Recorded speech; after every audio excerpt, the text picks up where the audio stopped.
নমস্কার, আজকের আলোচনায় সবাইকে স্বাগত। আজ আমরা কথা বলবো লক্ষ্য অর্জনের একটা দারুণ শক্তিশালী উপায় নিয়ে। আর মজার ব্যাপার হলো এই উপায়টা নির্ভর করে আমাদের চিন্তাভাবনার খুবই ছোট্ট একটা পরিবর্তনের উপর। চলুন তাহলে শুরু করা যাক। এই প্রশ্নটা কিন্তু আমাদের অনেকের জন্যই খুব পরিচিত, তাই না? নতুন বছরের শুরুতে দারুণ সব পরিকল্পনা, কিন্তু মাস ঘুরতে না ঘুরতেই সব আগ্রহ যেন উধাও। এটা প্রায় সবার সাথেই হয়, কিন্তু এমনটা কেন হয়? আসল সমস্যাটা ঠিক কোথায়? অনেকেই ভাবেন যে ইচ্ছা শক্তি বা মোটিভেশনের অভাবেই হয়তো এমনটা হয়, কিন্তু সত্যি বলতে আসল সমস্যাটা সেখানে নয়। মূল সমস্যাটা লুকিয়ে আছে আমাদের লক্ষ্য ঠিক করার পদ্ধতিতে। আমরা শুরুটাই করি একটা ভুল জায়গা থেকে। দেখুন, লক্ষ্য ঠিক করার কিন্তু দুটো রাস্তা আছে। বাম দিকে যেটা দেখা যাচ্ছে সেটা হলো ফলাফল ভিত্তিক লক্ষ্য, যেমন ওজন কমাতে হবে বা একটা বই লেখা শেষ করতে হবে। বেশিরভাগ মানুষ কিন্তু এভাবেই চিন্তা করে। আর ডান দিকে আছে পরিচয় ভিত্তিক লক্ষ্য, যা ফলাফলের থেকেও অনেক বেশি শক্তিশালী। আর এখানেই কিন্তু আসল সমস্যাটা লুকিয়ে আছে।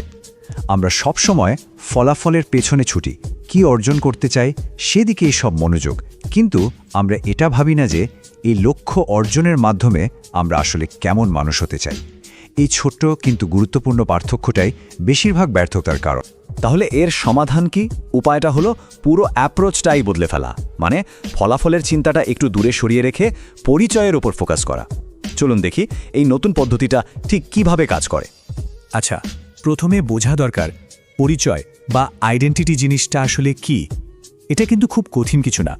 এটা হলো আমাদের বিশ্বাস আর অভ্যাস সব মিলিয়ে একটা প্যাকেজ। আর সবচেয়ে জরুরি কথাটা হলো এই পরিচয় কিন্তু পাথরে খোদাই করা কোনো কিছু নয়। আমাদের প্রতিদিনের ছোট ছোট কাজের মাধ্যমেই কিন্তু আমাদের পরিচয় তৈরি হয়, আবার বদলেও যায়। এই কথাটা বিষয়টাকে খুব সহজ করে দেয়, তাই না? লক্ষ্য শুধু একটা বই পড়ে শেষ করা নয়, লক্ষ্য হলো একজন পাঠক হয়ে ওঠা। লক্ষ্য শুধু একটা ম্যারাথন দৌড়ানো নয়, লক্ষ্য হলো একজন দৌড়বিদ হয়ে ওঠা। মূল পার্থক্যটা কিন্তু এখানেই। সুতরাং মূল মন্ত্রটা খুবই সহজ। যখন কোনো লক্ষ্যকে নিজের কাঙ্ক্ষিত পরিচয়ের সাথে জুড়ে দেওয়া যায়, তখন সেই পথে চলাটা অনেক বেশি সহজ আর টেকসই হয়। কারণ তখন কাজটা আর বাইরের কোনো চাপ বলে মনে হয় না, বরং সেটা নিজেরই একটা অংশ হয়ে ওঠে। বেশ, থিওরি তো অনেক হলো, এবার চলুন দেখি বাস্তবে এটা কিভাবে করা সম্ভব। নিজের পরিচয় বদলানোর জন্য কিন্তু কয়েকটা খুব সহজ ধাপ আছে।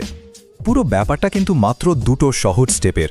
প্রথমত, একেবারে পরিষ্কারভাবে ঠিক করতে হবে যে ঠিক কেমন মানুষ হতে চাওয়া হচ্ছে।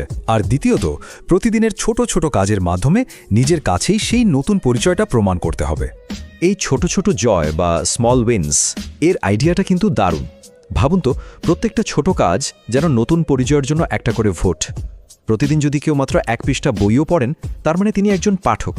মাত্র 10 মিনিট ব্যায়াম করা মানে তিনি একজন স্বাস্থ্য সচেতন ব্যক্তি। এই ছোট ছোট ভোটগুলোই জমতে জমতে একসময় নতুন পরিচয়টাকে সত্যি করে তোলে। চলুন একটা বাস্তব উদাহরণ দেখা যাক, তাহলে ব্যাপারটা আরও পরিষ্কার হয়ে যাবে যে এই পদ্ধতিটা আমাদের রোজকার জীবনে কিভাবে কাজে লাগতে পারে। এই টেবিলটা একটু খেয়াল করুন। ধরুন লক্ষ্য হলো একটা বই লেখা। পুরনো মানসিকতা কি বলবে? বলবে আমি একটা বই লিখব। এটা হলো একটা ফলাফল ভিত্তিক চিন্তা। কিন্তু নতুন পরিচয় ভিত্তিক মানসিকতা বলবে আমি একজন লেখক। ব্যাপারটা হলো, যখনই কেউ নিজেকে লেখক হিসেবে ভাবতে শুরু করে, তার প্রতিদিনের কাজের ধরনটাই পাল্টে যায়। কারণ একজন লেখক কি করেন? তিনি তো রোজ লেখেন। তখন আর বইটা শেষ করাটাই একমাত্র লক্ষ্য থাকে না। আসল লক্ষ্য হয়ে দাঁড়ায় লেখকের অভ্যাসটা গড়ে তোলা। আর এটাই হলো আজকের আলোচনার সবচেয়ে গুরুত্বপূর্ণ শিক্ষা। ফলাফলের পিছনে না ছুটে সঠিক সিস্টেম বা অভ্যাস তৈরির দিকে মনোযোগ দিতে হবে। কারণ একটা ভালো সিস্টেম তৈরি হয়ে গেলে কাঙ্ক্ষিত ফলাফল আসতে বাধ্য। পরিচয়টা অভ্যাসকে পথ দেখাবে, আর সেই অভ্যাসই লক্ষ্যের দিকে নিয়ে যাবে। তাহলে আসল প্রশ্নটা কিন্তু এটা নয় যে কি অর্জন করতে হবে। আসল প্রশ্ন হলো আজ থেকে আমরা কে হতে চাই। আমাদের প্রথম ছোট পদক্ষেপটা কি হতে পারে, যেটা আমাদের নতুন পরিচয়ের পক্ষে প্রথম ভোটটা দেবে? একটু ভাবলেই হয়তো উত্তরটা পাওয়া যাবে।